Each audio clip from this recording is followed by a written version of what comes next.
And here we go. Listen to the roar of the water. Come on. Come on. Whee!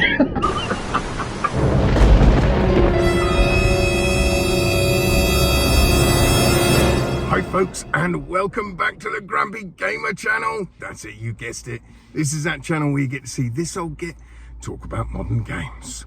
Well, for today's in-car comments, I just wanted to talk briefly about the new DLC that came out yesterday for Kayak VR. This is the Soka or something it's called level, which has got the whitewater rapids in it. And what can I say? It's like £6, just over £6 on the store. I haven't played Kayak VR, oh crikey, for nearly a year. I picked it up when I first got my PSVR 2, which was a year ago this month. And I got it when I first got it, tried it out, loved it, thought it was great. But yeah, it's not really a game. It's more of just like an experience, really. Hang on, let me just straighten this up. It's going a bit wonky, folks. So yeah, it's more of an experience. It's a very zen experience. However, once you've sort of been round the maps, you've been round them. You know, it's a good game to introduce people to VR when you have friends over or family over that have never done VR. It's a great way to show them what VR is all about. You know, the scenes are beautiful. It's just a proper, like, zen-like experience.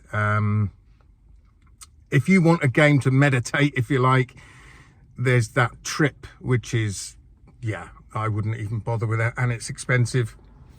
What else have you got? You got games like Tetris Effect. But this one, for me, it just, as soon as I went back into the game to try out this new level, you just feel your stresses literally ebbing away. You know, they say that when you speak to someone on, say, FaceTime, it gives you nearly as good a feeling as when you see that person in real life. And I would say the same with Kayak VR. When you're just sat drifting down a river in the middle of the jungle or whatever, and you see all the wildlife and you hear the wildlife and the sounds and the music, honestly, it's just, you can feel stress just dropping away, as if almost as good as actually being there in real life. So, but the whitewater section, I think it's fantastic. First time I went over that, as you've seen, first time I went over one of those rapids, a big drop of a waterfall, the rush and the sound of the water they've got that spot on, absolutely spot on. So yeah, I did the whitewater rapids bit. I haven't completed the whole map. Apparently it's a really big map. It's much bigger than the previous maps in the game. So there's a lot yet for me to explore. I spent about half an hour in it yesterday.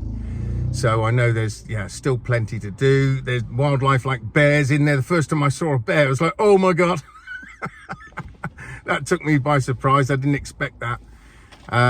However, I saw the bear, then I went down a little bit further and there's the bear cubs there. And the bear's right there next to me. Now, you and I both know that if that had been real life, that bear would have eaten me. That's it. I'd have been dead. It would have jumped in the water and it would have killed me, purely because it's protecting its little cubs. Obviously, you don't want that to happen in the game, but would be quite amusing if it did.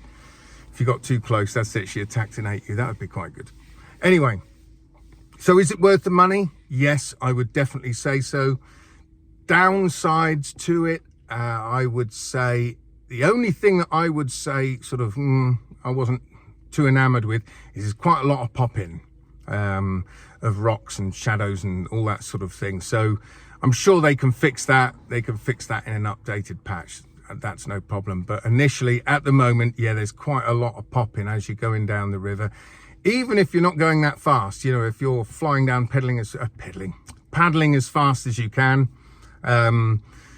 even when you're just drifting, you'll still get pop-in. So it's not necessarily the speed you're going that causes a pop-in. It happens even, like I say, when you're drifting slowly. Some of you might have seen, eagle-eyed ones of you, I've made my own paddle controller for this game. I did initially, when I first got this game, just played it with the controllers themselves. And I thought, nah, I need it to be more immersive. So I bought a broom handle. And as you can see in the video, what I've done is I've used fishing rod straps, Velcro ones, to Velcro the controllers in position. And actually they sit really quite nicely. The way that the grips, the hand grips of the controllers, they actually sit quite nicely along the broom handle, and then I just Velcroed them in place. I've also got them on the inside of my hands. I tried it first of all with the controllers at either end of the pole. Now I haven't, the broom handle, I cut it down a bit because I don't want that length swinging around in the house. So I did cut it down to about 4 foot, I think, 4.5 foot, something like that. And I did try initially with the controllers on each end.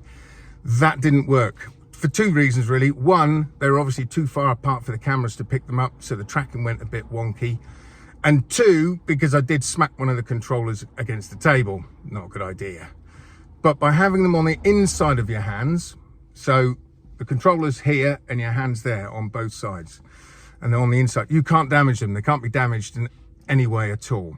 What I also do is I hold my thumbs on the controllers, and by doing that I still feel some of the haptics, because if you don't have your hands on the controls or fingers on the controls, you don't feel the haptics at all, like when you push away from rocks and things like that. So you do lose some of the haptics. It's not as powerful because you've only got like your thumbs on it, but it still gives you those haptics. It still works. So I would definitely recommend, guys, if you like Kayak VR, buy yourself a broom handle and do what I did, because it really does add to the immersion. And overall, this level, I would definitely say it's worth £6. How long you're going to be playing it for? Probably not that long. You might have a few goes in it, like I did with the original Kayak VR. I did all the levels, paddled about a bit and thought, yeah, okay, and then went off and played other stuff. So I don't think the longevity is going to be there in this level. I would like them to add more rapid sections though.